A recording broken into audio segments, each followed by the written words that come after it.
Hey toy fans, Aaron here. First up, I want to give a shout out to Imperial Sock. He's on Instagram. That's Imperial_Sock. You should definitely check him out if you're on Instagram. He does some great photography of action figures, kind of recreating some scenes. Even recently he gave me a shout out and sent some very kind words. I appreciate that. He's doing a YouTuber spotlight of people that he likes to watch. He's took a photograph. He's going to send that to me, and when I receive that, I'll share that with you guys. But anyways, his work is definitely worth checking out. So again, Imperial_Sock on Instagram. Anyways, with today's review, we're going to take a look at Yak Face from the Power of the Force 2 line. So let's head to that table and check this one out. And looking at Yak Face on the card first, he was released on this holo stickered version of the Power of the Force 2 line. And he came out in 97 on this, and then was later released on the freeze frame version in 98. I do have that one, but it's packed away, so we're just going to admire this one. You had your collection 2 at the top of the card with a big image of Darth Vader, and then of course you see the figure with the included staff through the blister, and then on that left side is that holo sticker that I mentioned. If you really wanted to, you could of course peel that off and reveal the color photo underneath. On the back side, the same look for the Power of the Force 2 line continues. You got the little index card cut out with some features about Yak Face. Bottom half of the card is the other figures and vehicles that you could purchase at the time of this release, along with a little checklist of other figures that are not shown in that photo.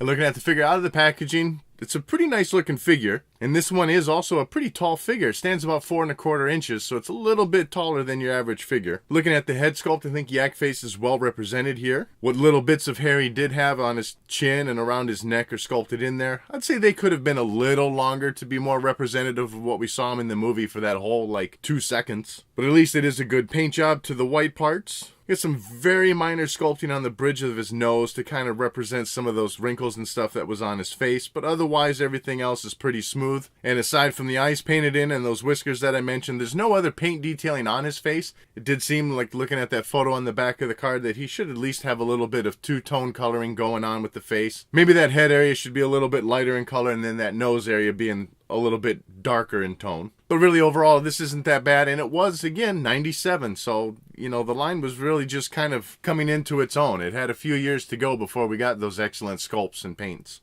Through the chest area, you got your arms with that blue sticking out. That's looking pretty good. Little cloth kind of molded in there for the wrinklings and stuff. As for the hands, there's a little bit of dirt wash on them.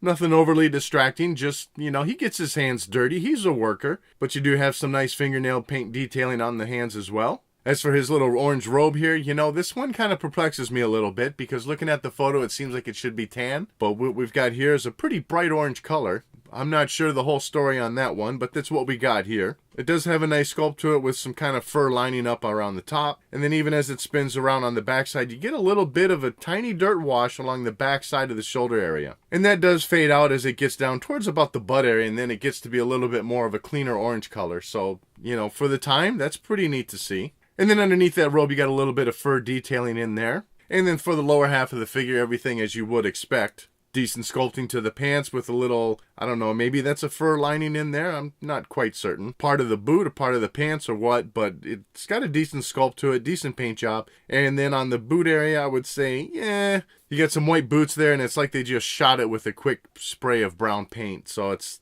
for dirt wash, I'd say it's not the best application, but I get what they're going for here. As far as the articulation on the figure, the head does move side to side, but you don't get all that much to it, because as you go around, since this angle goes up, it tries to pop the head up. So this is about all you're going to get out of that. As for the arm area, of course, your shoulders wrap around with no problem there. He does have some added articulation at the waist, so he's able to swing all the way around if you really wanted him to. And then at the leg area, both legs come forward. And because of this robe coming down, even though it's got a slit, you're not going to really get much for the legs going back. It just pushes back on the legs there. And as far as accessories, he does come with his battle staff. Decent sculpting to it. You got a little bit of detailing at the top for what looks like maybe it's an axe or something. Otherwise, you got a little bits and stuff kind of sculpted in there with a little bit of detailing down at the handle of the piece. Otherwise, no special paint application to it, just a single piece of molded dark gray plastic, I'd say. And then although the figure does have big hands and this is such a tiny piece, it still does snap right into his right hand. So he has no problem holding this staff. So overall, this is a pretty good looking figure. I'd certainly love to see an update to this one. Not that this is a horrible figure.